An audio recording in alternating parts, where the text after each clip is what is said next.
Oh, ano pang tinatanga-tanga mo dyan? Bihisan mo na yan. Baka naman pag nasahan mo pa. Hindi po, tay. Mabuti naman. Akong nakauna dyan kay Isabela, kaya sa akin lang siya. Naintindihan mo? Opo, tay. Siya nga pala, Banjo. Malinaw ang usapan natin. Walang ibang makakaalam tungkol dito. Wala po akong pagsasabihan. Sige na, bihisan mo na siya. Maya-maya lang ay magkakamalay na yan at wala siyang ideya sa nangyari sa kanya. Ang sabihin mo lang, nakatulog siya dahil sa kabusugan. Paano po kung magtanong pa siya ng iba? Didiskartehan mo na. Ako na lang ba mag-iisip ng lahat? Ang laki mong tao pero ang liit ng kokote mo. Taon 2012, La Union. Kilala si Ramil bilang isang magaling na karpintero sa kanilang lugar.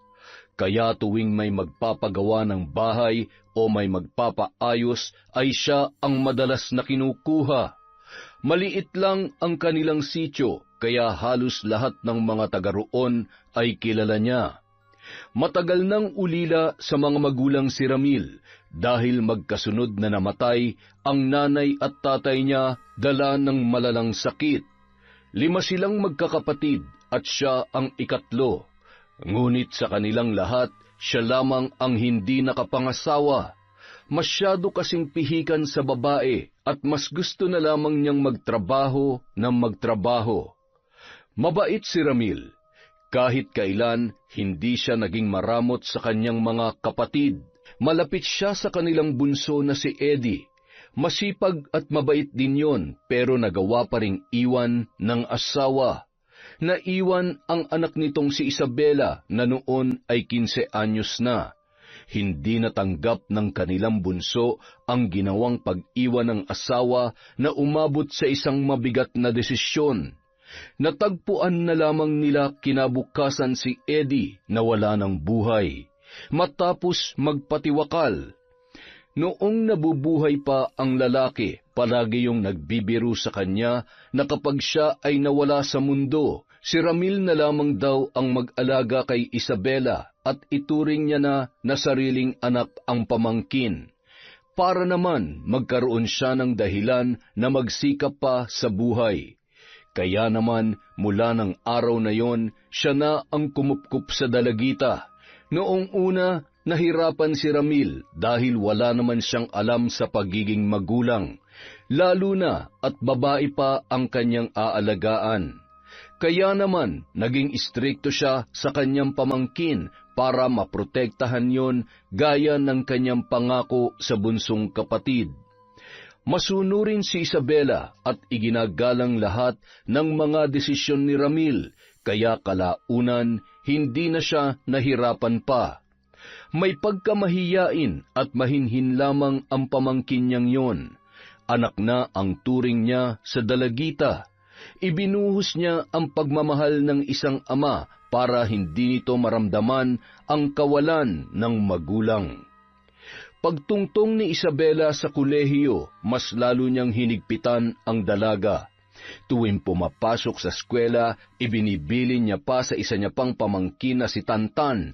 Palagi namang magkasama ang dalawa, kaya kahit papaano napapanatag ang kalooban ni Ramil. Ginawa niya yon hindi lang bilang isang ama, kundi bilang kapatid na tumutupad sa pangako na kanyang binitawan. Tay, ano pong ginagawa niyo dyan? Mukhang busy na naman kayo Ginagawa ko tong lamesa para may magamit ka na sa kwarto mo tuwing nagre-review ka. Parang ako nangangalay kapag nagsusulat ka na nakadapa sa kamay. Naku naman, napaka-sweet naman talaga ng tatay ko. Sus, anong sweet-sweet ang pinagsasasabi mo dyan? Alam mo, ang mabuti pa, ipagtimpla mo na lang ako ng kape. Yun ang gawin mong sweet. Bawal po ang matamis, tay. Baka magka-diabetes kayo. Ay, oo na. Sige na, ikaw nang bahala kung anong timpla ang gusto mo. Minsan na nga lang mag-request, kinokontra pa eh. Kung stricto kayo sa akin, dapat ganun din ako sa mga kinakain nyo para patas lang po tayo. Ay naku, nasermonan pa ako. Ganoon kapayapa ang kanilang buhay. Tunay na ama na ang turing sa kanya ni Isabela, kaya ganun na lamang sila kalapit sa isa't isa.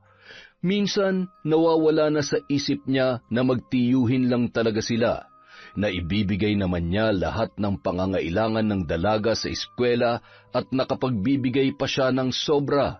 Sa loob ng 5 taon, hindi niya akalain na kakayanin pala niya ang pagiging isang ama.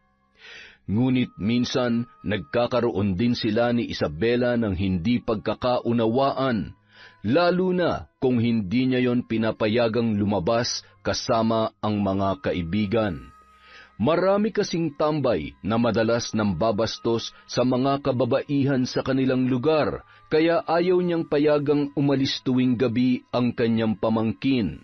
Kaya lamang madalas din yung nauuwi sa malalang tampuhan. Anak, hindi mo man lang ba ako sasabayang maghapunan? Busog pa po ako. Paano ka naman mabubusog wala ka pa namang kinakain? Wala po akong gana. Ay, ito naman Alam ko nagtatampo ka pa rin sa akin dahil hindi kita pinayagang pumunta ron sa sayawan. Matutulog na po ako, Tay. Ay, gusto mo ba talagang makipagsayaw? Nasabi ko na po yan sa inyo kanina pero hindi nyo nga po ako pinayagan, di ba? Pero ayos na po yun. Pambihira naman Matutulog ka talaga na may sama ng loob sa tatay mo? Hindi naman po sa ganun, Tay. O siya, huwag ka na magtampo. Magbihis ka na.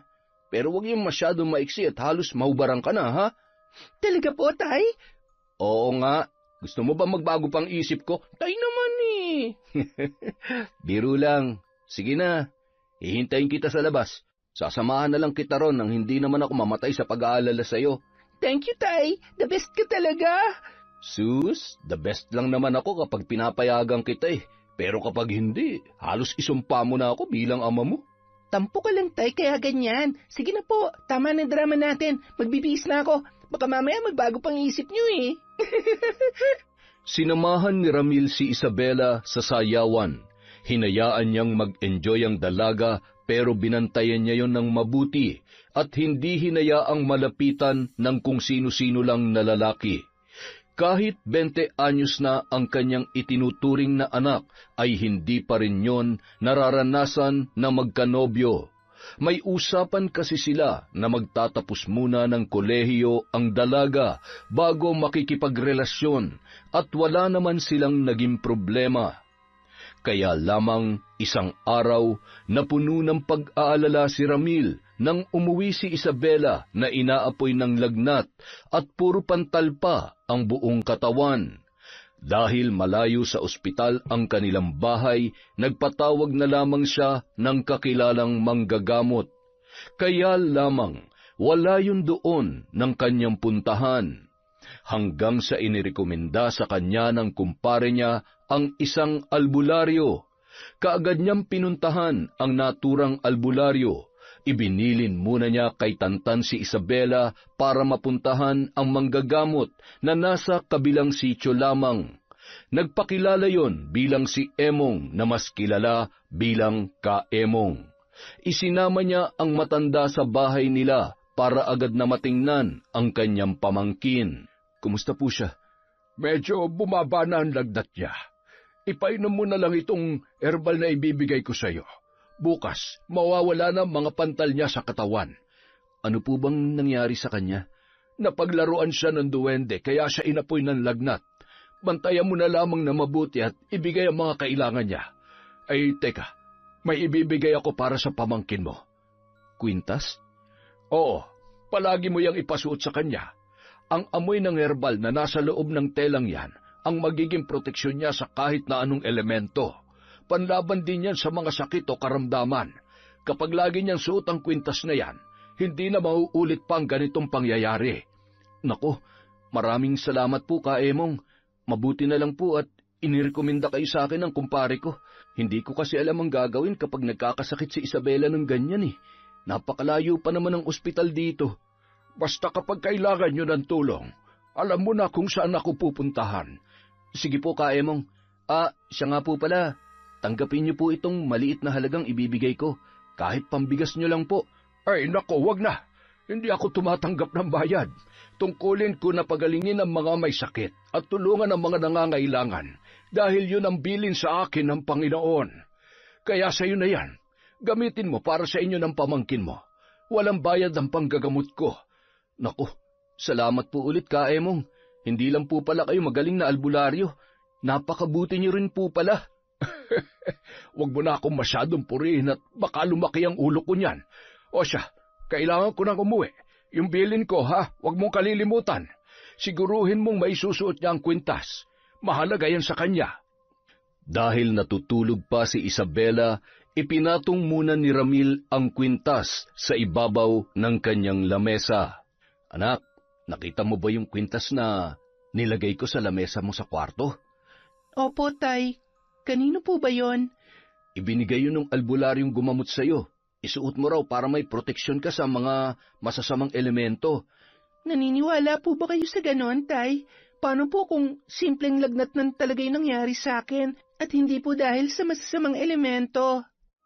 Paano mo ipapaliwanag ang mga pantal mo na nawala rin agad ngayon?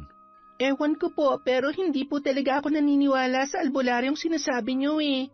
Hindi mo naman kailangan maniwala, pero wala namang masama kung mag-iingat, anak. Wala namang mawawala kung isusuot mo yung kwintas. Hindi ka naman ipapahamak nun. Ang pangit po kasi nung kwintas, Tay. Nakakasira ng pormahan. Sus, sino ba naman kasi may sabi sa'yo na gawin mong pamporma yun? Kahit ako, hindi ko irarampa yung ganong klase ng kwintas. Itago mo na lang sa damit mo para hindi halata. O kaya, ibulsa mo na lang. Sige na nga po, isusuot ko na lang para hindi mawala. Pero, Tay ha, hindi ko gusto yung amoy noon, parang amoy pabango ng matanda. Alam mo ikaw, wala talagang preno yung bibig mo. Pasalamat ka, wala rito yung matanda. Kung hindi, baka kinulam ka na nun. Tay, paano kung halimbawa may mangkulam o mambarang sa akin, ano pong gagawin nyo? Maghahanap ako ng pinakamabagsik na mambabarang para ibalik ang sumpa sa taong yun. Hindi ko yata hahayaang tubuan ng bukol-bukol yung balat mo, anak. Kaya mahal-mahal na mga sabong binibili ko para sa'yo, tapos dudungisan lang nila. Nako, hindi pwede sa akin yun. Mahal talaga ha, perla lang kaya yun. Masaya si Isabela dahil napakaswerte niya sa taong tumatayong ama para sa kanya. Habang buhay niya yung pinagpapasalamat sa Diyos. Nawala man ang kanyang mga magulang, hindi naman niya naramdaman na mag-isa na lamang siya dahil kahit tatay lang ang meron siya sa katauhan ni Ramil, ni minsan ay hindi niya naramdaman na may kulang sa kanyang buhay. Bukod pa roon, marami rin siyang pinsan na nakakaramay at naging kaibigan na rin kalaunan. Mababait ang mga kamag-anak ng tatay niya na taga-roon din lang sa sityo, kaya para na rin siyang nagkaroon ng maraming magulang at mga kapatid. Ngunit ang pinakamalapit sa kanya sa lahat ay ang pinsan niya na si Tantan. Mapagbiro pero istrikto at overprotective din tulad ni Ramil. Hoy Isabela, napapansin mo ba lalaking yun? Sinong lalaki? Ayun yung nakaupo malapit sa basurahan. Bakit? Anong meron sa kanya? Kanina pa siya nakatingin sa'yo eh. Baka mamaya may binabalak ng masama yan. Pitikin ko kaya yung balot niyan. Anong balot? Tingnan mo to. Naturingan din Lister pero loading lang lagi ang utak. Ano ba kasing ibig mo sabihin? Common sense na lang, Isabela. Ano ba yung balot? Yung mismong balot, ha?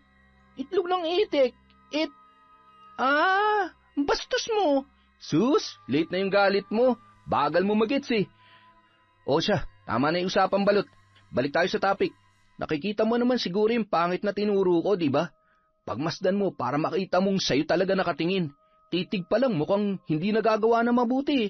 Alam mo, ang OA mo, tumingin lang naman eh. Malay mo, nagagandahan lang siya sa akin.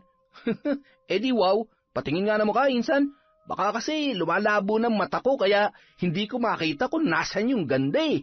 Alam mo, visit ka talaga sa buhay ko. Ayaw mo pang aminin na maganda talaga ako. Nasa dugo natin yan, no? Kung ako, wala naman duda. Gwapo talaga. Pero ikaw, medyo pumali yata ng konti yung pagkakahulma sa iyo eh. Ang kapal mo talaga, ha? Sige hindi na kita ililibre. Ito naman, di na mabiro. Pero sino ba yung lalaking yon? Anong year na kaya siya? Bakit gusto mo makilala? Wag na, Isabela. Baka mamaya, pinagpaplanuhan ka lang pala niyan. Ibiniling ka pa naman sa akin ni Tito Ramil. Mayayari ako dun. Wala naman akong sinasabi na kikilalanin ko. Na-curious lang naman ako eh. Malay natin, hindi naman pala siya masamang tao. Masyado ka lang talagang mapanghusga. Manang-mana ka kay tatay. Ang mabuti pa, umuwi na tayo. Kapag lumagpas ka sa oras ng uwi mo, baka sunduin ka na ni Tito. Paglabas nila sa gate ng eskwelahan, nagtaka siya nang makita ang matandang lalaki na nakatayo sa di kalayuan. Napakunot ang noo niya nang mapansing nakatitig yon sa kanya. Bigla siyang kinilabutan nang makita yung ngumiti at lumabas ang mga sirasirang ngipin na medyo naninilaw pa. Ngunit maya-maya lamang, napatitig siya sa bawat pagbuka ng bibig ng matanda, hanggang sa namalayan na lamang niya ang sarili na naglalakad patungo sa pwesto kung saan niya yon nakita. Kaagad naman siyang sinundan ni Tantan na takang-taka sa biglaan niyang pag-alis. Hoy, Isabela! Saan ka pupunta? May lalapitan lang ako. Sino? Yun o, yung matandang nakatayo sa may poste. Ha? Teka, kilala mo ba yon? Oo, siya yung albularyong kumamot sa akin nung nagkasakit ako. Pasasalamatan ko lang. Ha? Akala ko ba hindi ka naniniwala sa... Kaemong, ano pong ginagawa niyo rito? Hinihintay ko lang ang anak ko. May pinuntahan kasi ako kanina para gamutin, kaya dumaan na rin ako rito para sabay na kaming umuwi. Kumusta ka na nga pala, Iha? Hindi ka na ba nagkakasakit? Hindi na po. Salamat po sa tulong ninyo. Ay nako, wala yun. Siya nga pala, hindi mo pa ba nakikilala ang anak ko? Ano po bang pangalan niya, tsaka anong year na po siya? Baka sakaling makasalubong namin ni Tantan. Second year pa lamang siya, pero mas matanda siya sa'yo. Huminto siya sa pag-aaral, kaya nauhuli na siya ngayon. Pareho po pala sila nitong pinsan ko. Siya nga po pala si Tantan. Pinsan at best friend ko po. Magandang hapon po. May nakalimutan po siyang sabihin. Best friend na pogi po, Kaemong. Mahangin ka rin pala. Mukhang palagi kang nakabuntot dito sa pinsan mo ah. Bodyguard ka ba niya? Palabiro po pala kayo? Bodyguard nga po ako ng pinsan ko, kaya kung nasan siya, nandun din ako. Kailangan ko kasi siyang ilayo sa mga masasamang loob. Mukhang hindi naman lapitin ang masasamang loob ang pinsan mo, kaya hindi mo siya kailangang paghigpitan. Mawalang galang na po ha, pero si Tito Ramil po ang may karapatan sa bagay na yan. Desisyon niya kung paghihigpitan niya sa Isabela o hindi, dahil siya naman ang tumatayong ama. Pero ako, poprotektahan ko siya kahit hindi sabihin ng tiyuhin ko. Ay, ganun ba? Pasensya ka na, iho. Wala naman akong balak na makialam sa desisyon ng tiyuhin mo. Natutuwa lang talaga ako sa kanya. Napakaganda niya kasing bata. Napakakinis pa. Mukhang alagang-alaga ng amahamahan niya. Nandyan na pala ang anak ko. Banjo, halika. Tay. Iha, siya ang anak ko. Siya po pala ang anak niyo. Kanina pa namin siya nakikita eh. Talaga? Bakit hindi niyo kaibiganin ang isa't isa? Sigurado kung magkakasundo kayo. Nasa iisang eskwelahan lang naman kayo, kaya palagi niyo makikita ang isa't isa. Isabela, kailangan na nating umuwi. Kaemong, pasensya na po Kailangan na po kasi naming umuwi. Baka nag-aalala na po si tatay eh. Banjo, tutuloy na kami. Sige. Mag-iingat kayo. Hindi maunawaan ni Isabela kung bakit tila nagbago ang pakikitungo niya sa matandang albularyo. Noong una, hindi naman talaga siya naniniwala sa mga sinasabi ni Emong dahil mas naniniwala siya sa kakayahan ng mga doktor. Ngunit nung mga sandaling yun, tila may kung anong nagtulak sa kanya na lapitan ang matanda at pakitunguhan ng mabuti. Naging magaan din ang loob niya sa anak noon na si Banjo. Hindi ko gusto ang lalaking yon.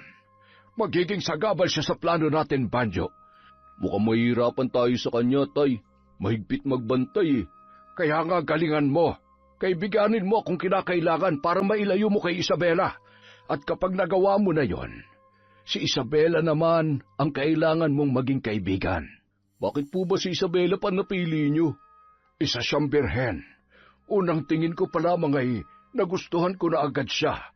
Maganda siya, mabango, at higit sa lahat, makinis. Parang ang sarap pisil-pisilin ng mga... Tay, hindi niyo na naman napipigilan ang pantasya niyo. Baka nakakalimutan niyo marami nakakakita sa inyo rito. Ay sige na, halika na. Buti pa umuwi na tayo, bago pa ako makapanghablot ng ibang babae rito. Basta tandaan mo ang biling ko sa'yo. Gawin mo lahat para madala mo sa akin si Isabela. Siya lang at hindi kung sino-sinong babae, naintindihan mo? Opo, Tay. Kapag nagawa mo yon, bibigyan kita ng 100. 100 lang, Tay? Marami po kaming babayaran sa... Matanda ka na, Banjo. Kung tutuusin, kaya mo na magbanat ng buto. Nakikita mo namang matanda na ako tapos sa akin mo pa iaasa ang lahat. Kung tinatanggap niyo lang sana ang mga ibinabayad sa inyo, may panggasto sana tayo. Kinu-question mo ba ang desisyon ko? Hindi naman po sa ganun, Tay. Kung wala kang magandang sasabihin, itiko mo na lang yung bibig mo para hindi ako nabubwisit sa'yo. Napabuntong hininga na lamang si Banjo sa inasal ng kanyang ama. Noon pa man, hindi niya na nararamdaman ang malasakit at pagmamahal ni Emong bilang kanyang tatay. Sa loob ng maraming taon, mas itinuring pa siyang utusan ng sariling ama kesa ituring na anak. Ngunit imbis na magreklamo, nakuntento na lamang siya sa kaya nitong gawin para sa kanya. Noon pa man, problema na ni Banjo ang pagiging mahilig ni Emong sa mga babae. Gusto nun ang magaganda at mga halos kaedad niya lamang para gawing parausan. Walang ibang nakakaalam ng gawaing yon ng matanda kung hindi siya lamang. Siya rin ang ginagawang kasangkapan sa makamundong plano ng kanyang ama sa mga babaeng natitipuhan. Malas lamang ni Isabela dahil isa siya sa mga natipuhan ng tatay ni Banjo. Samantala, hanggang sa makauwi ay lukot pa rin ang mukha ni Tantan dahil sa naging pakikitungo sa kanya ng matandang albularyo. Hindi rin nakaligtas sa kanya ang malalagkit na tingin ni Emong sa kanyang pinsan. Kaya naman nang ihatid niya si Isabela ay kaagad niyang ikinuwento kay Ramil ang tungkol doon. Pero bago pa man niya madagdagan ang mga sasabihin ay itinaboy na siya ng dalaga. Bakit naman pinaalis mo kaagad si Tantan? Inimbita mo na sanang maghapunan dito ang pinsan mo. Hayaan mo siya, Tay. Kanina pa kaya ako naiinis sa kanya. Nako, may bago pa ba sa inyong dalawa? Kulang na nga lang magsuntukan kayo ng pinsan mong yun eh. Sa isang linggo yata, walang araw na hindi kayo nag-aaway. Paano kasi, Tay? Napaka-OA niya kanina. Pinakilala lang naman sa akin ni Kaemong yung anak niya. Ano ka mo? Nakilala mo yung anak ni Kaemong? Pinakilala po kasi sa akin kanina eh. Paglabas namin ng gate, nakita ko agad ron si Kaemong. Inaabangan niya raw ang anak niya. Alam niyo, Tay, nung una, natakot ako sa kanya. Kanino? Kay Banjo? Opo, kasi patingin-tingin siya sa amin ni Tantan nung nasa loob pa kami ng school. Sabi nga ni Tantan, baka raw may binabalak na masama. Kinakabahan nga po ako eh. Pero nung nalaman ko na anak siya ni Kaemong, para akong nabunutan ng tinik. Akala ko ba'y hindi ka naniniwala kay Kaemong? Hindi po ba pwede magbago ng isip, Tay? Siyempre po, nakapag-isip-isip din ako. Aba, nag-iisip ka pala, anak? Wow, Tay ha? Nakaka-offend naman po para sa isang scholar na consistent dean's lister. Aba't nakuha pang magyabang. Pero maganda yan, anak. Alam ko naman na kahit hindi ka gaanong masipag sa pag-aaral, matalino ka talaga. Tsaka kahit wala kang award pag-graduate mo, maghahanda pa rin tayo. Talaga, Tay? Siyempre naman. Hindi ko pa ba paghahandaan ang araw na yon? Baka nakakalimutan mong nag-iisa lang kitang anak. Ikaw ang magmamana ng lahat ng kayamanan ko. Lahat na nakikita mo sa labas, hindi yun akin. Kaya yung mga nandito lang sa bahay, ang mamanahin mo. Puro ka talaga kalokohan, Tay. Pero seryoso ha, huwag muna kayong maghabilin. Hindi pa ako handa. Hindi ka pa handang mawala ako? Masamanda mo tong tatay mo. Kahit umabot pa ako ng mahigit 100 taon, pipilitin ko pa rin mabuhay para masamahan ka. Oo, talaga ng tatay ko. Pero aasahan ko yung 100 taon na yan, Tay, ha? Kapag hindi kayo tumupad sa sinabi nyo, hindi ko patatahimikin ang kaluluwa nyo. Nang mga sumunod na araw, nagsimula nang lumapit kay Isabela si Banjo. Noong una ay nakikipagkilala pa lamang sa kanya ang lalaki at hinayaan niya lang yun dahil mukha namang hindi masama ang intensyon.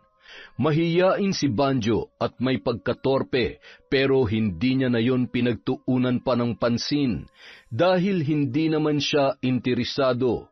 Tuwing sila ay nagkakausap, palagi niyang kinukumusta si Emong. Paulit-ulit lang naman ang isinasagot sa kanya ng binata. Nang maging malapit na sila sa isa't isa, kalaunan ay naging magkaibigan na rin sila. Kung paano niya itrato si Tantan ay ganoon na rin sa bago niyang kaibigan. Ngunit sa kabila ng kabutihang ipinapakita ng lalaki ay hindi pa rin kumbinsido ang kanyang pinsan. Mukhang masyado na kayo nagiging malapit ng Banjo na yun, ah. Bakit? Ano naman ang masama ron? Mag-ibigan lang naman kami, ah. Wala namang masama sa pagkakaibigan. Mabuti nga yun, para naman hindi ka masyadong mapaghahalatang taong bundok. Yun naman pala, pero bakit ganyan ang tono ng pananalita mo? Parang duda ka kay Banjo, eh. Ay, ang akin lang naman, kilalanin mo muna mabuti. Kilatisin mo ng 1,000 beses kung kinakailangan. Kaya lang, hindi naman ganun ang nangyari. Wala pa kayong 1 buwan na magkakilala pero parang pang 1 taon na ang pagiging malapit niyong dalawa. Sus, nagsiselos ka lang kasi may iba na akong best friend. Ako nagsiselos? Pambihira. Kahit maging boyfriend mo pa yung mokong na yun, mas matibay pa rin ang relasyon natin dahil magkadugo tayo, no? Oo na, hindi ka talaga nagpapatalo. Seryosohin mo kasi ang mga sinasabi ko sa'yo. Hindi yung sama ka ng sama sa kung sino-sino na lang. Buti sana kung lagi rin akong kasama para nababantayan kita. Bakit ba kasi masyado niyo akong pinaghihigpitan? Hindi na kaya ako bata. Hindi ka na nga bata pero nag-aaral ka pa. May pangarap ka pa sa buhay, hindi ba? Ano namang kinalaman ng pangarap ko sa pakikipagkilala ko kay Banjo? Paano kung ligawan ka nun? Tapos magpadala ka sa tukso. Ganyan ka na ba talaga, Tantan? Hindi lang siyang hinuhusgahan mo. Pati ako. Gusto ko lang na mag-ingat ka dahil hanggang ngayon, hindi ko maintindihan kung bakit wala pa rin akong tiwala sa lalaking yun. Wala kang tiwala sa kanya dahil hindi mo gusto na maging magkaibigan kami. Tapos ngayon, anong gagawin mo, ha? Magsusumbong ka kay tatay? Puro sumbong ka na lang ba? Teka nga lang, Isabela, hindi mo ako kaaway rito. Gusto lang kitang protektahan. Kanino? Sa mga taong nagmamalasakit lang naman sa akin? Tumigil ka nga, Tantan. Talo mo pa si tatay kung magbantay sa akin, eh. Pwede ba kumalma ka? Napaka-OA mo. Hindi natin kailangan mag-away. Kung gusto mo makipagkaibigan kay Banjo, ikaw ang bahala. Basta mag-ingat ka lang. Yun lang ang gusto kong mangyari. Kahit ano pa mangyari, kaya kong sarili ko. Kaya wag niyo akong pakialaman. Abataran. Dahil sa mga sinabing yon ni Isabela, nagpasya si Tantan na kausapin ang tiyuhing si Ramil para ipaalam ang nangyayari sa kanyang pinsan. Yun kasi ang unang beses na sumagot ng ganun si Isabela, kaya hindi niya mapigilan ang sariling mabahala sa inaakto ng dalaga. Tito, may kailangan po kayong malaman tungkol kay Isabela. Ano yon? May ginawa ba siyang kalokohan? Hindi ko na po kasi siya maintindihan ngayon, eh. Pinapaalalahanan ko lang naman siya sa pagiging malapit niya kay Banjo. Wala pa silang 1 buwan magkakilala pero tiwalang-tiwala na po kaagad siya. Lalaki pa rin po yun, Tito, kaya nag-aalala ko. Kaso, ayun, nagalit na agad sa akin. Hindi na nga po ako kinausap kanina kaya hindi rin po kami sabay umuwi. Ibig sabihin, palagi na silang magkasama nung Banjong yon? Ganun na nga, Tito. Sabi ko nga sa kanya, hindi naman masama makipagkaibigan, eh, pero hindi lang talaga maganda ang kutob ko dun sa Banjo na yun. Parang may tinatagong ewan, eh. Ganito na lang. Baka kasi masyado nang nasasakal si Isabela sa ginagawa natin, kaya hayaan na muna natin siya makipagkaibigan, kung yun ang gusto niya. Pero pakibantayan mo pa rin, ha? Kahit wag mo na siyang pagsabihan.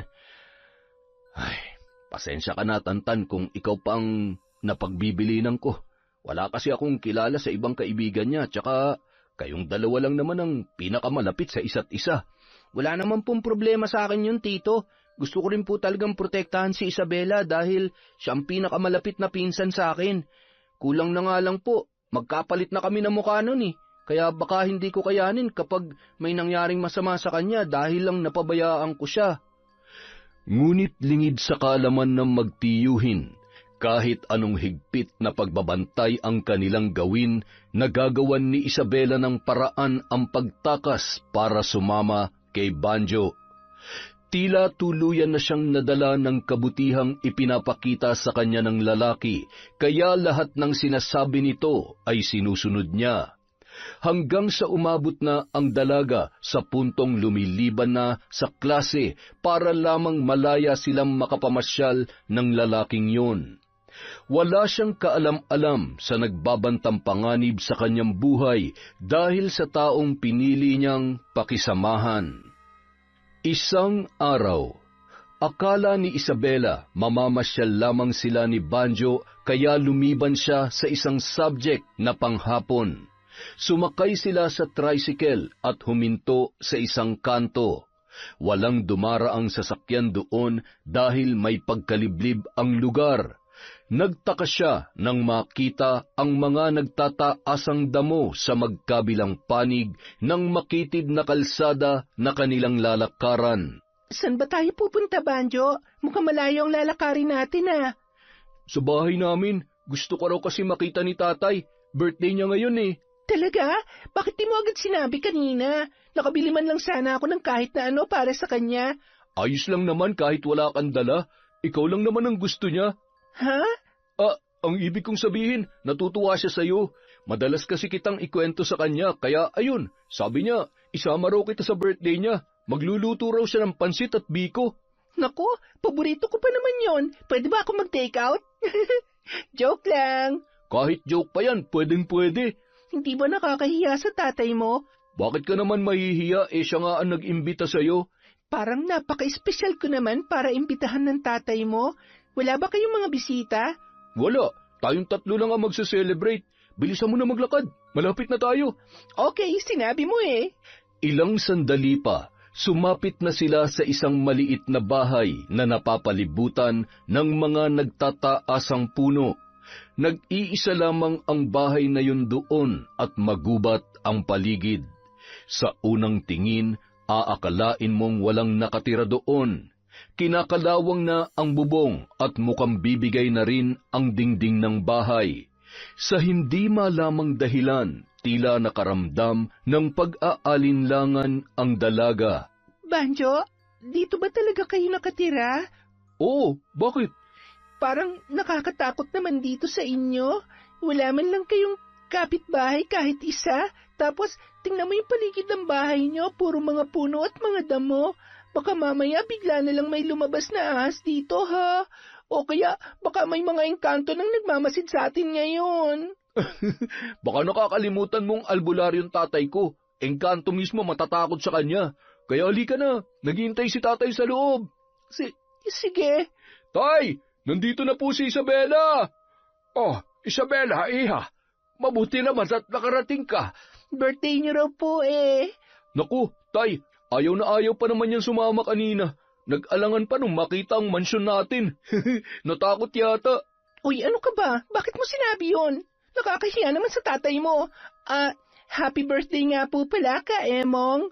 Ay, maraming salamat, iha. Halika, pasok ka. Nakahanda na ang mga pagkaing niluto ko para sa inyo.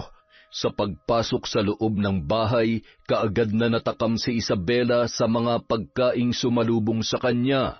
Sumandok ang matanda ng pagkain saka iniabot kay Isabela. Lahat ng putahe ay mayroon sa plato niyang si Emong pa mismo ang kumuha. Dahil sa mabangong amoy ng pansit ay walang pag-aalinlangang nilantakan yon ng dalaga. Nagkwentuhan sila ni Emong habang kumakain. Kahit hindi naman siya ang may kaarawan, ay siya ang pinagsisilbihan ng matanda. Samantalang si Banjo naman, hindi na sumabay sa kanila sa pagkain at nagpaalam na may gagawin muna sa labas. Pero hindi na yun bumalik kahit naubos na ni Isabela ang kanyang pagkain. Akmang kukuha na siya ng inumin nang bigla na lamang siyang nakaramdam ng pagkahilo. Napakapit siya sa mesa para hindi tuluyang mawalan ng balanse.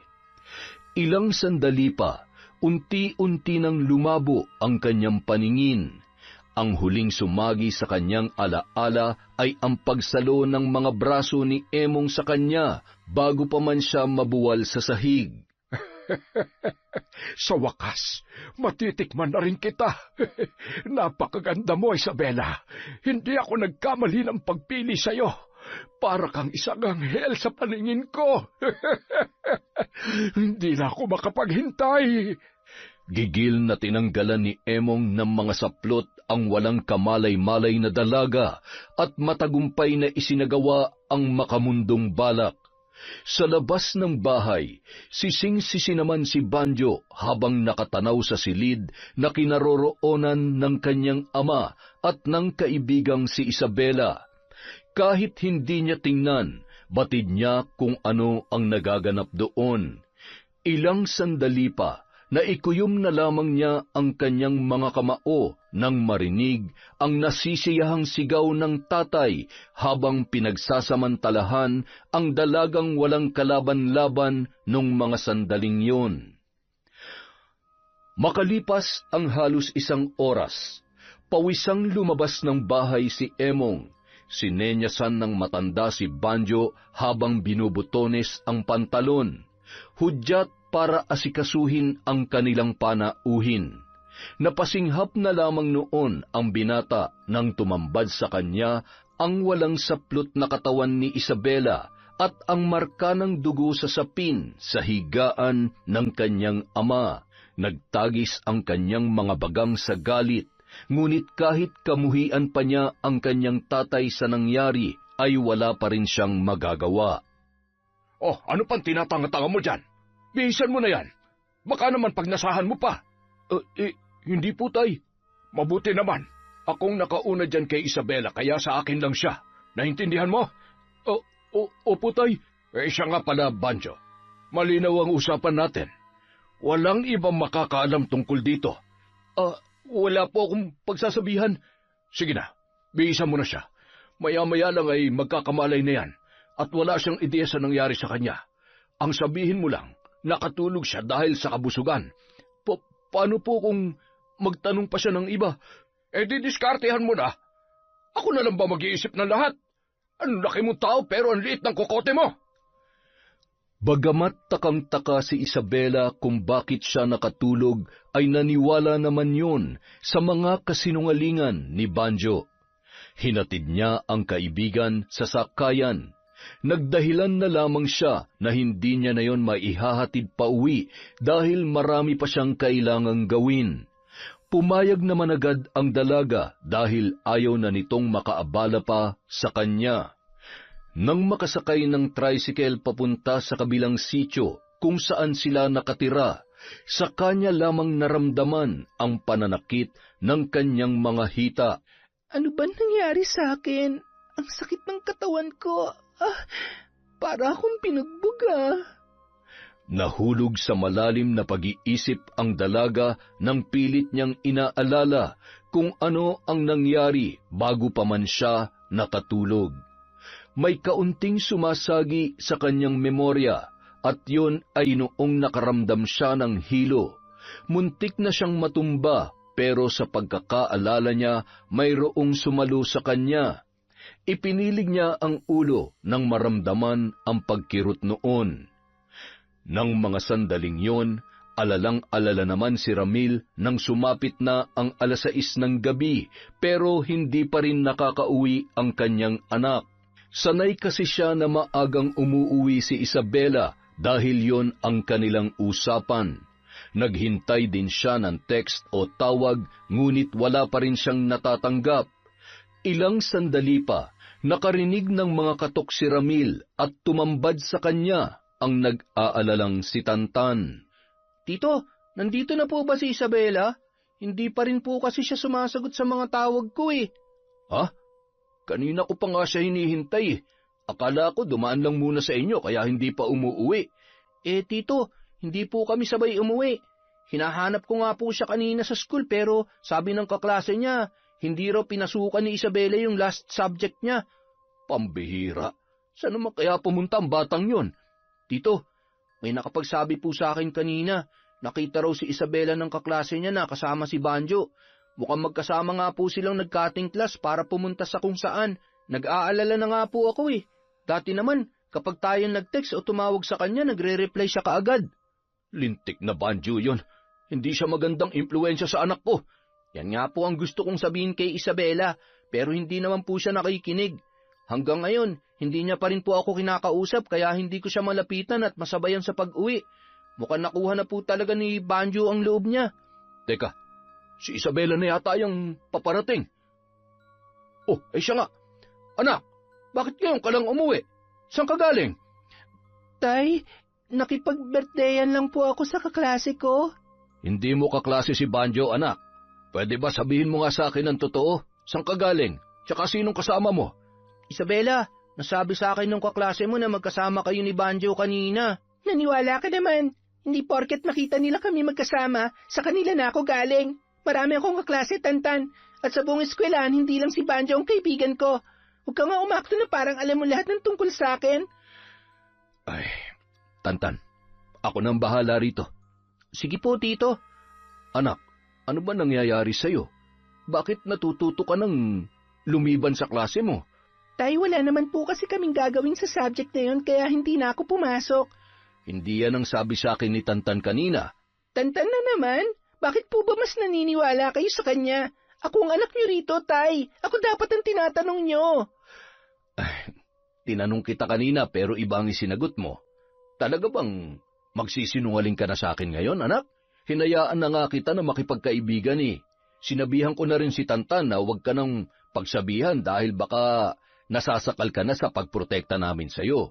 Pero wag naman sana yung aabot ka sa puntong pababayaan mo ng pag-aaral mo.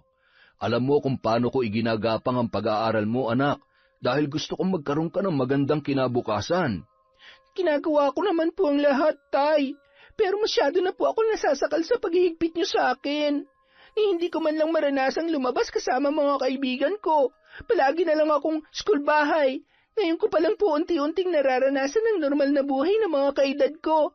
Huwag niyo naman sana ipagkait sa akin yun. Iniisip mo ba, pinagkakaitan kita ng kalayaan? Anak, kaligtasan mo lang ang inaalala ko. Tay, pagod po ako. Papasok na po ako sa kwarto. Teka anak, sandali lang. Bakit may dugo yung palda mo? May buwan ng dalaw ka ba ngayon? Ngunit hindi na yon sinagot pa ni Isabela. Diretsyong pumasok ang dalaga sa kwarto at nagkulong na lamang doon. Napabuntong hininga na lamang si Ramil sa ginawang yon ng kanyang anak-anakan. Bagamat nakahinga siya ng maluwag na nakauwi na ito, ay hindi pa rin niya maiwasang magtaka sa kakaibang ikinikilos ni Isabela. Hindi yon ang unang beses na nagkasagutan sina Ramil at Isabela. May mga pagkakataong pabalang na kung sumagot ang dalaga at nawawalan na ng galang sa kanyang ama. Dumagdag pa ang mga obserbasyon ni Tantan kaya lalo siyang nabahala para sa itinuturing niyang anak. Hanggang isang gabi, inabot na ng 10:00 ang paghihintay ni Ramil sa kanyang anak-anakan. Nang dumating yun, napansin niya ang tila panghihina at pananamlay ng dalaga. Isabela, anak, saan ka galing? Bakit ginabi ka na naman ng uwi? Hindi ko alam. Ano? Paanong hindi mo alam? Hindi ko nga po alam, Tay. Bakit ba ang kulit niyo? Anak, nag-aalala na ako sa iyo. Hindi ka naman ganyan dati. At yung oras ng uwi mo, hindi na talaga tama yan. Paano kung mapahama ka sa labas? Ni hindi ka man lang nagte-text o tumatawag. Kapag inulit mo pa yan, baka mamatay na lang ako sa pag-aalala sa iyo. Masama po ang pakiramdam ko, kaya please lang, huwag niyo na akong sermonan. Bakit? Napapano ka? Hindi niya na nasagot pa ang tanong ni Ramil nang bigla na lamang siyang hinimatay. Dali-dali naman siyang inalalayan ng kanyang ama-amahan para ihiga sa kama. Nang mailapag doon si Isabela, napakunot ng noo ang lalaki nang mapansin na kalas na ang mga butones sa blusa nito.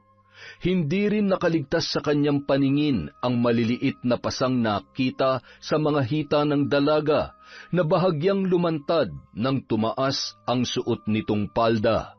Diyos ko, ano nangyari sa anak ko?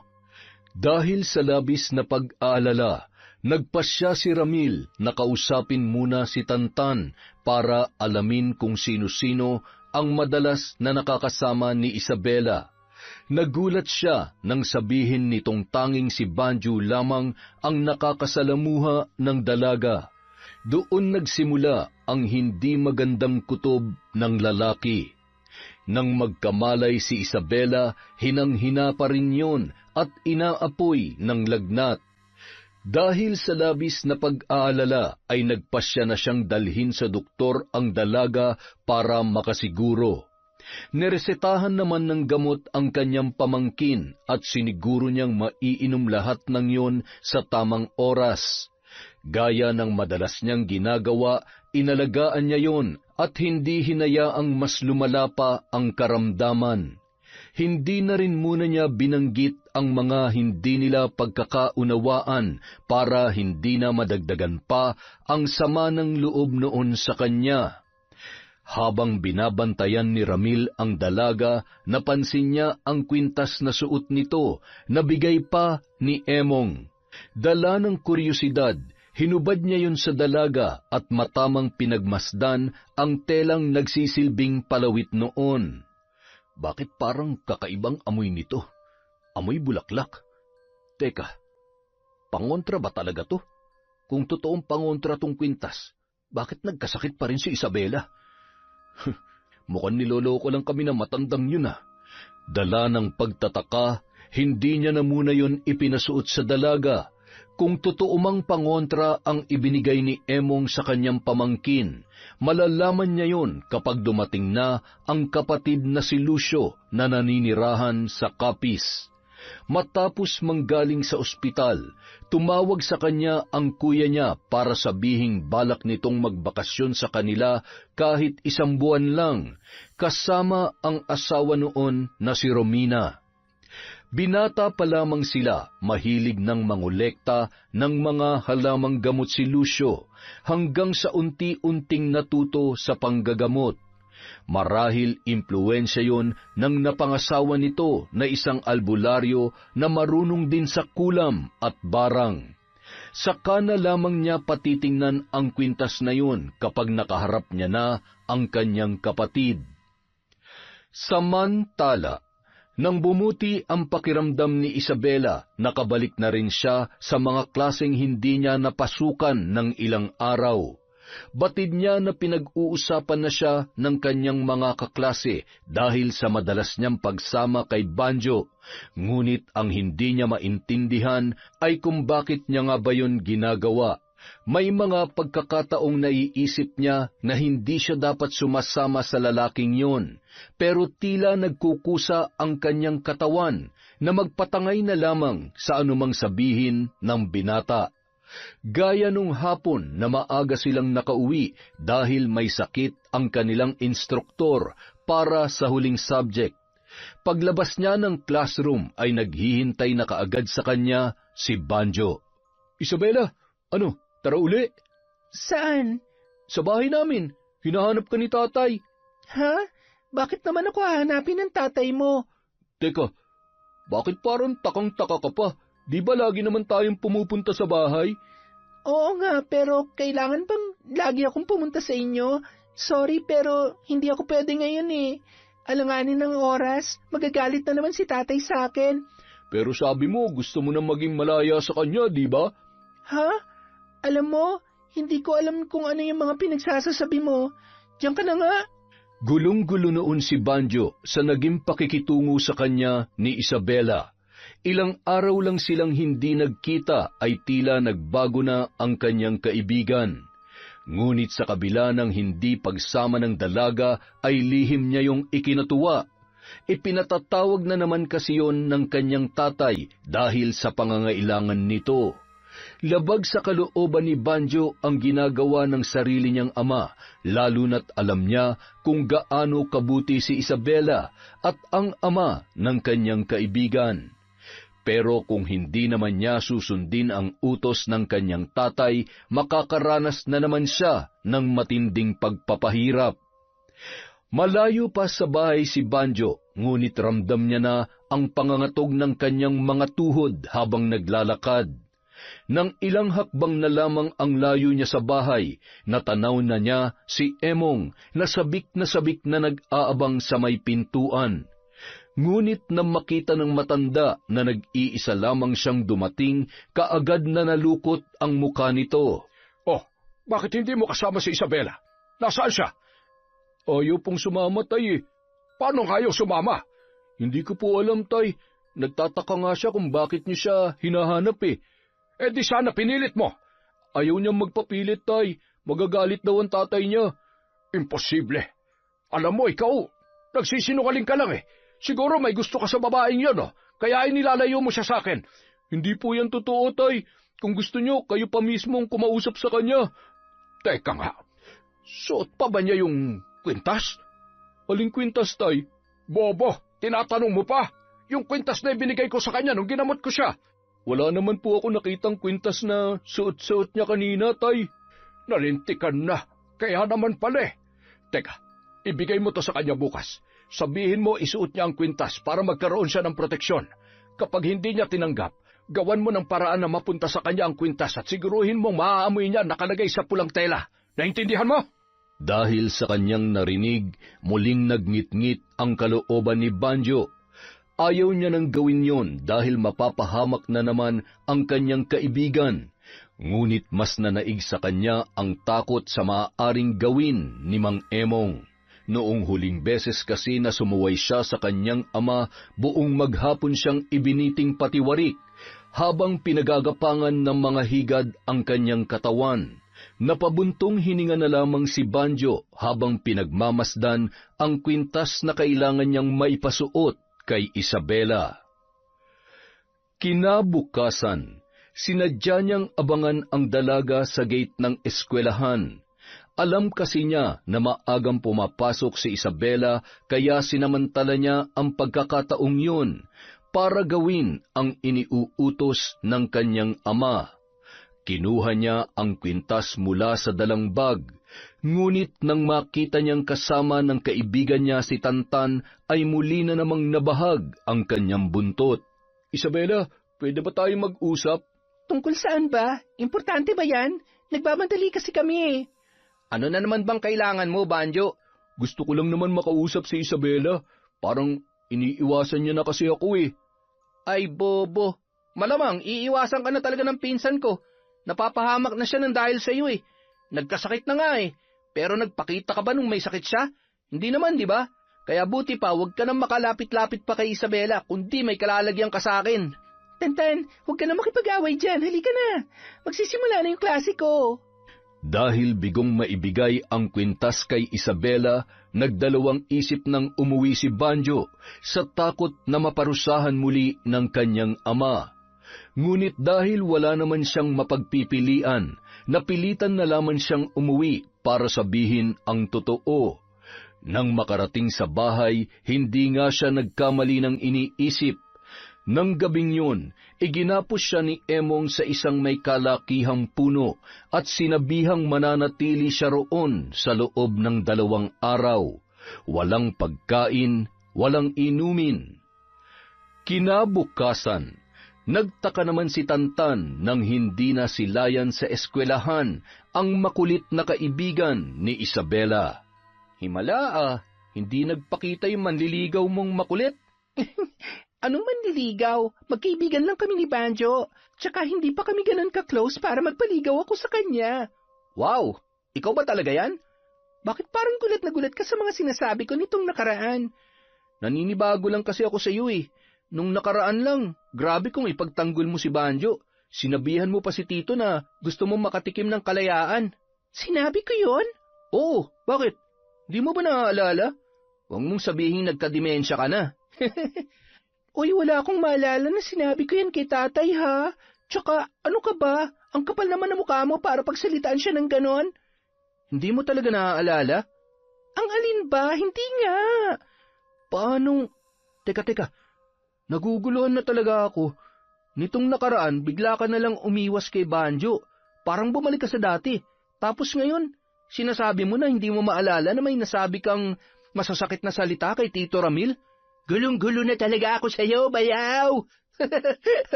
Kayo nga magulo dyan eh. Kasi parang ang dami kong hindi alam. Lalo na ngayon. Ang mga katanungang yon kina Isabela at Tantan ay pareho rin sa mga iniisip ni Ramil.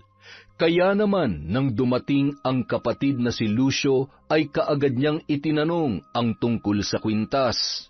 Kuya, may gusto sana akong itanong sa'yo. May nagbigay kasi sa amin nitong kwintas. Ang sabi, proteksyon daw. Pero nitong nakaraan parang may nag-iba kay Isabela eh. Kaya para bang ang sama ng kutob ko? Patingin nga ako. Eto, herbal daw ang laman ng pulang tela na yan. Teka, bubuksan ko lang ha. Pambihira. Hindi naman herbal ito eh. Bulaklak ito ng kawayan, Ramil. At hindi ito ginagamit na proteksyon sa mga masasamang elemento. Kung ganun, para saan yan, kuya? Para sa gayuma.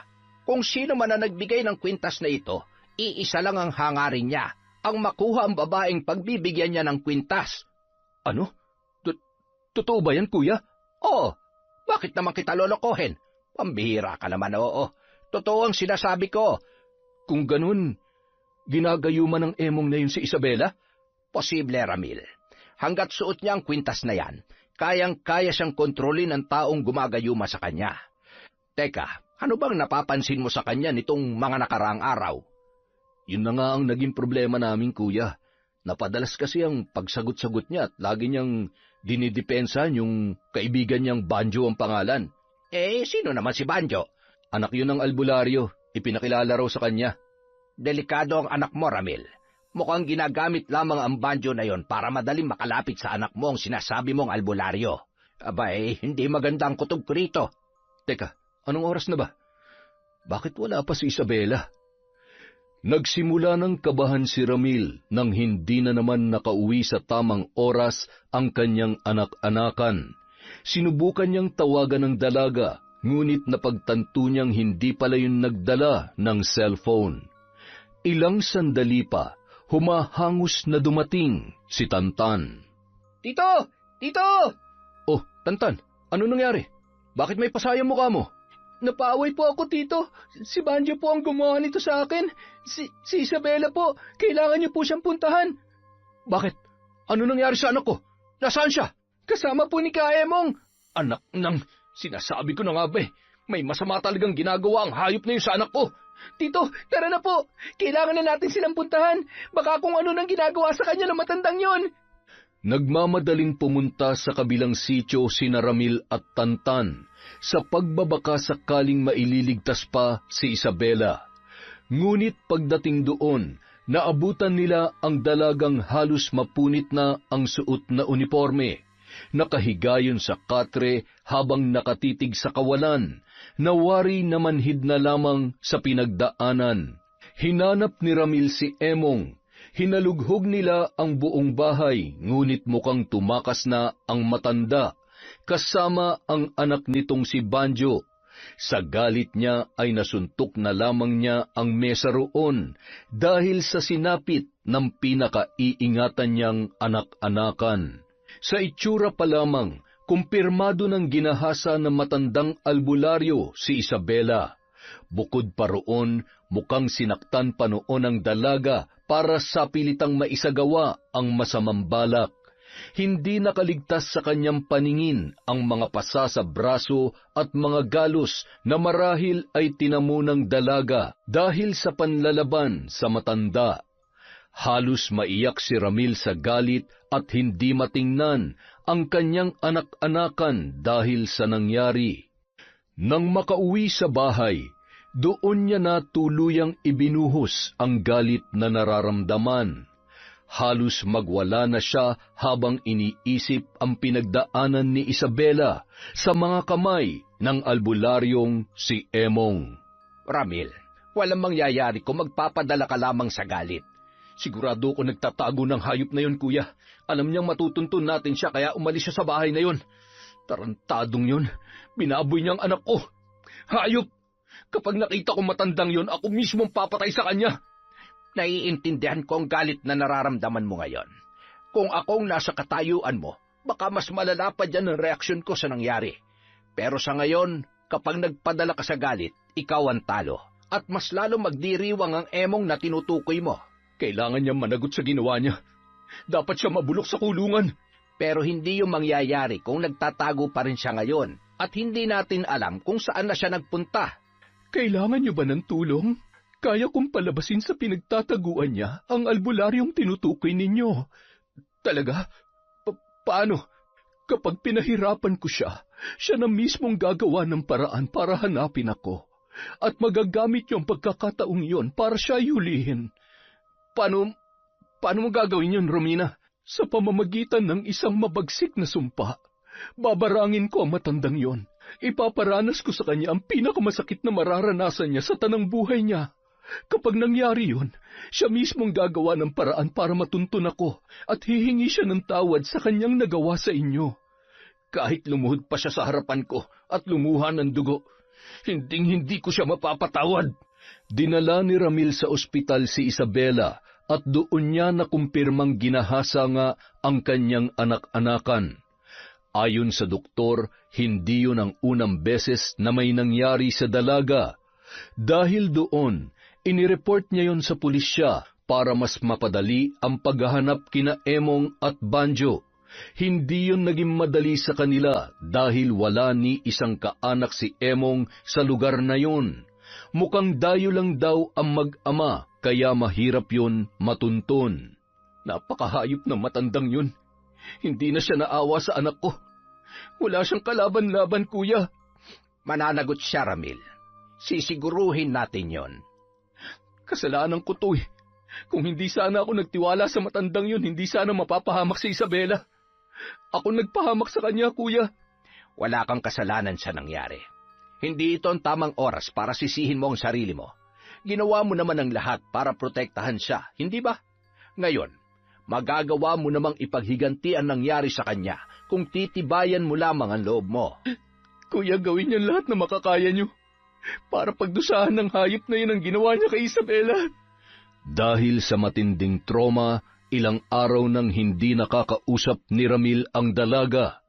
Mabuti na lamang at naroon si Romina, kaya may tumutulong sa kanya sa pag-aasikaso sa kanyang anak-anakan. Kailangan niya kasi ng babae para mabihisan si Isabela dahil hindi pwedeng siya ang gumawa noon. Ayaw niya nang dagdagan pa ang takot na nararamdaman ng dalaga. Samantala, nakahinga naman ng maluwag si Emong nang marating ang bahay na kanilang lilipatan. Pagmamay-ari yon ng isa sa mga ginamit niya noon. Kubo-kubo lamang yon at napakaliit pa. 2 tao lamang ang kasya sa loob, ngunit dahil wala nang mapagpilian, magtitiis na lamang sila roon kesa mahuli ng mga alagad ng batas. Malayo ang bukid na yon sa pinanggalingan nilang sityo kahit nasa iisang barangay pa rin sila ni Ramil. Sinabihan ko naman po kayo, tay, na pigilan yung sarili nyo pero hindi kayo nakinig sa akin. Tingnan nyo tuloy ang nangyari. Pinaghahanap na tayo ng mga pulis. Ngayon mo pa talaga ako sisisihin? Nagawa na rin natin to noon, ah. Hindi pa ba kayo natuto sa nangyari noon? Inulit nyo pa talaga ngayon. Hindi ko naman kasi maintindihan kung bakit hindi mawala-wala sa inyo yung pagkamahilig nyo sa... Hoy! Itiko mo yung bibig mo kung ayaw mong tahiin ko yan. Wala ka ng respeto sa akin, ah. Ako pa rin ang ama mo kaya sundin mong lahat ng sasabihin ko. Ganyan naman lagi kayo eh. Kapag nasa ganitong sitwasyon, dun ko lang kayo nagiging ama. Pero sa ibang sitwasyon, kahit ginagawa ko lahat ng para sa inyo, hindi nyo ako nakikita bilang anak.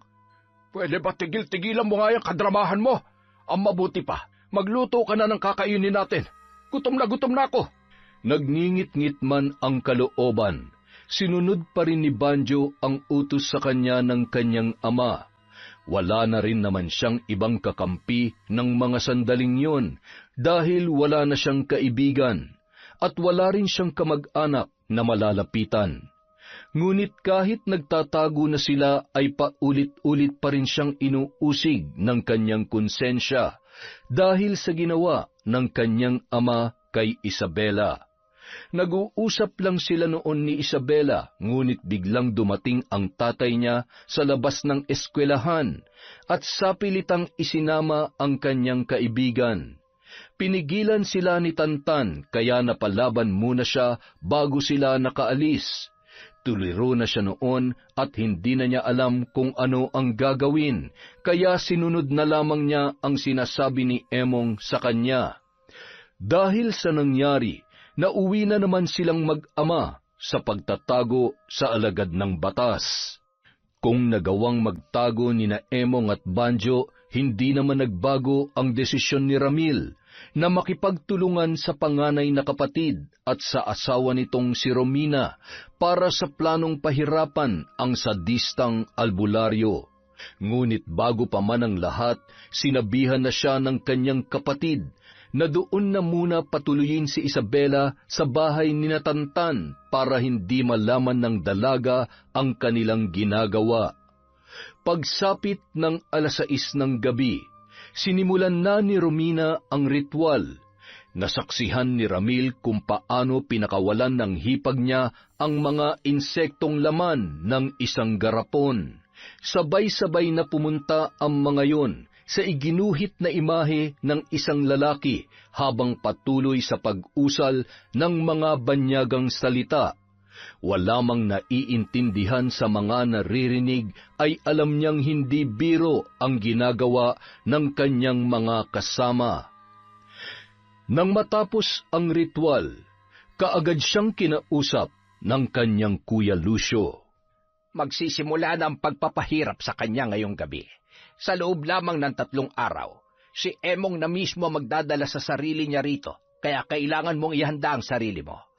Sa ngayon, hindi mo muna pwedeng iuwi rito si Isabela, lalo na kapag nakalipas na ang 3 araw, Ramil. Teka, kumusta na nga pala siya? Ayun, mabuti na lang at kumakain na siya, kuya. Mukhang mas maayos siya ron kinatantan. Marami siya nakakausap. Mabuti naman kung ganon. Nakukonsensya talaga ako, kuya. Pakiramdam ko, nagkulang ako na protektahan siya bilang ama niya. Hindi ko pa rin siya nagawang ilayo sa mga taong may masamang intensyon sa kanya. Nagawa mo ang responsibilidad mo sa kanya bilang ama, pero sadyang may mga bagay na hindi mo kontrolado. Hindi mo ginusto na may masamang mangyari sa kanya, at ginawa mong lahat para siya'y maprotektahan. Pasensya na kayo, kuya. Alam kong nandito kayo para magbakasyon, pero inabala ko pa kayo ni Romina para sa paghiganti ko sa Emong na yun. Sus, kahit ano pa man ang mangyari, tutulungan ka pa rin namin.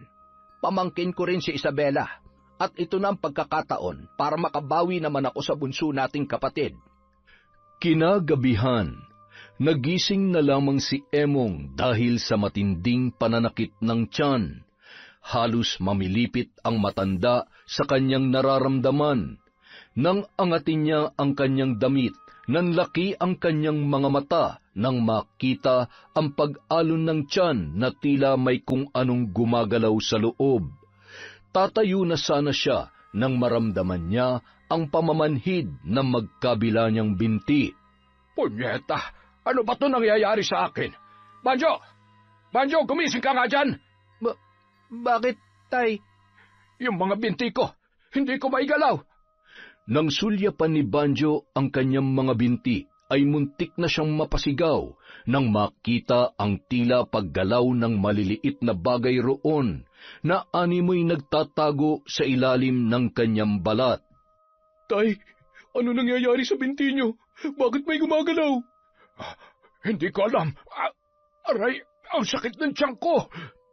Mula sa pagsakit ng tiyan, sa paggalaw ng kung ano mula sa ilalim ng kanyang balat, ilang sandali pa lamang ang nakalilipas ay nakaramdam naman ng matinding pananakit ng ulo si Emong. Halos mabaliw na ang matanda sa halo-halong sakit na kanyang nararamdaman. Hindi niya man aminin, batid niya kung ano ang kanyang nararanasan ng mga sandaling yon. Para makumpirma ang kanyang hinala, Nagsindi siya ng itim na kandila. Pinahiran niya ng langis na may orasyon ang puting plato, sakayon itinapat sa usok na nagmumula sa kandilang kasisindi lamang. Maya-maya pa, nanlaki ang kanyang mga mata nang makita roon ang nabuong imahe ng 2 tao. 2 tao ang bumabarang sa kanya.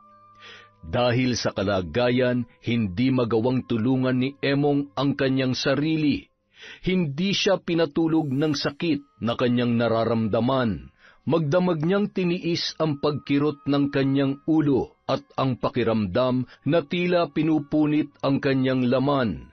Sa kagustuhang matakasan ng kirot, kahit pansamantala lamang, ininom niya ang isang herbal na pareho sa ginamit niya sa kinain ni Isabela nung unang beses niyang ginalaw ang dalaga. Ito na lang ang paraan para matakasan ko ang pagpapahirap nila sa akin kahit sandali lang. Matapos lagukin ang tubig na pinatakan niya ng herbal, ay sa kanya lamang naramdaman ang unti-unting pagdidilim ng kanyang paningin. Makalipas ang 3 araw, lalo pang lumala ang sakit na nararanasan ni Emong. Nagkaroon ng malalaking bukol ang buo niyang katawan, pati na rin ang kanyang muka.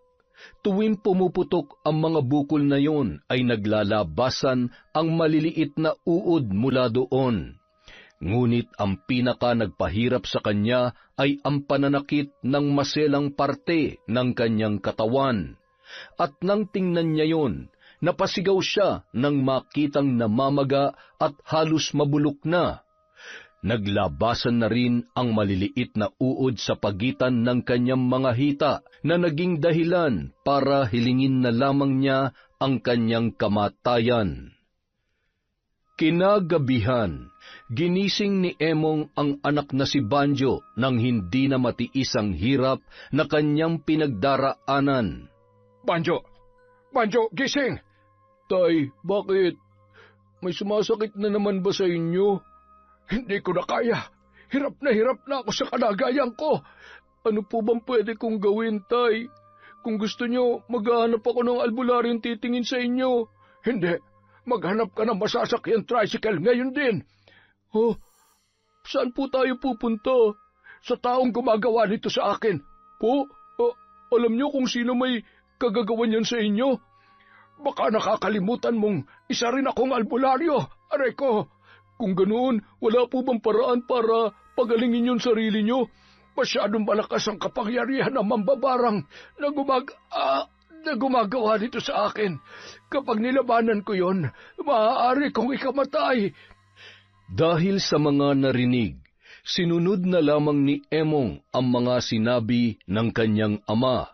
Naghanap siya ng tricycle na namamasada pa nung mga oras na yon at nagpahatid sa sitio kung saan nakatira sina Isabela. Hindi na siya nagulat nang malamang doon din sila pupunta. Ngunit habang inaalalayan ng kanyang ama papalapit sa bahay ng kaibigan, hindi niya maiwasang makaramdam ng kaba. Nandito na sila. Tayo na sa labas. Dala ng matinding sakit na nararamdaman, kusa nang bumigay ang mga tuhod ni Emong. Bumagsak siya sa lupa at sumubsob doon ang sugatan niyang muka. Maya-maya narinig na niya ang mga paparating na yabag, at nang mag-angat siya ng tingin, tumambad sa kanya ang matatalim na titig ng isang babae't lalaki na hindi pamilyar sa kanya. Ngunit nang lumabas mula sa likuran ng mga ito si Ramil, sa kanya lamang naunawaan kung ano ang nangyayari. Napakahayop mo, Emong. Pinagsamantalahan mong anak ko. Patawarin mo ko, Ramil. Inaamin ko. Ginahasa ako si Isabela dahil munang kita ko pa lamang sa kanya ay natipuhan ko na siya. Akala ko magagawa niya rin ako magustuhan kapag ginamitan ko siya ng gayuma. Pero tuwing nawawala ang bisa, bumabalik pa rin siya sa inyo. Kaya ba pinwersa mo na lang siya? Napakababoy mo, matanda ka. Pananagutan mong ginawa mo sa kanya. Yang paghihirap na nararanasan mo ngayon, Patikim pa lang yan ang impyernong pagdadalhan ko sa iyong hayop ka! Sa kabila ng kalagayan, isinuko nila sa mga pulis sina Emong at Banjo. Inamin naman ng mag-ama ang nagawang kasalanan. Para hindi na matakasan pa ang pagkakakulong, ay binawi na ni Romina at Lucio ang sumpang ipinaranas sa matandang albularyo. Ngunit gumaling man sa karamdaman, naputulan naman ng kaligayahan ang lalaki bilang tanda ng ginawa nitong pananamantala, hindi lamang kay Isabela kundi sa mga nauna pa niyang naging biktima. Inamin ni Banjo na hindi yun ang unang beses na may pinagsamantalahan ang kanyang ama, kaya naungkat ang iba pa nitong kaso. Habang pinagbabayaran ng dalawa ang ginawang krimen, ginawa naman ni Ramil ang lahat para makabalik sa normal na buhay si Isabela. Nagdesisyon siya na lumayo na muna sa lugar na yon. Nakituloy muna sila sa kapatid niyang pangalawa sa bunso na nooy nakatira sa Zambales para makalimot ang kanyang pamangkin sa pinagdaanan sa mga kamay ng sadistang albularyo. Doon na rin nagpatuloy ng pag-aaral ang dalaga. Nagkaroon na ng mga bagong kaibigan si Isabela. Nang sumapit ang araw ng pagtatapos ng dalaga, inihanda ni Ramil ang kanyang surpresa. Surprise! Ha? Tantan? Akala ko hindi kayo makakarating. OA ka pa rin hanggang ngayon. Para namang napaka-imposible makapunta kami rito sa La Union lang naman kami galing.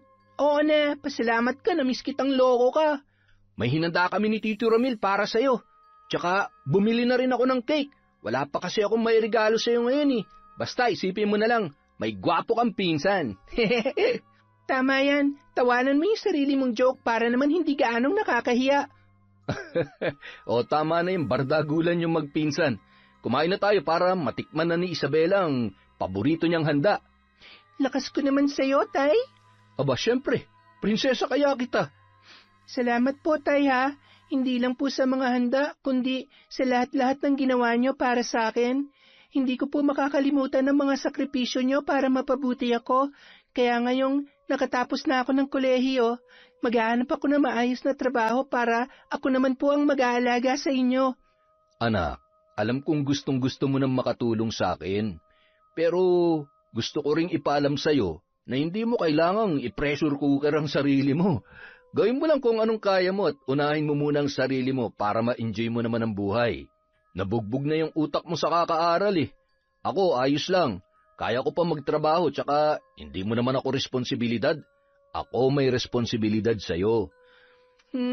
Mukhang hindi ka rin naman magpapatalo, Tay. Kaya sige na nga, responsibilidad na lang natin ang isa't isa para patas. Oo na lang, para hindi na tayo magtalong mag-ama. Kainggit naman, sama nyo naman ako sa pamilya nyo. Sira, kasama ka naman talaga. Masaya si Ramil na sa kabila ng mga pinagdaanan ni Isabela, unti-unting nakalimot ang dalaga. Hindi na nila muli pang pinag-usapan ang tungkol sa nangyari dahil pinagbabayaran na yon nina Emong at Banjo sa bilangguan.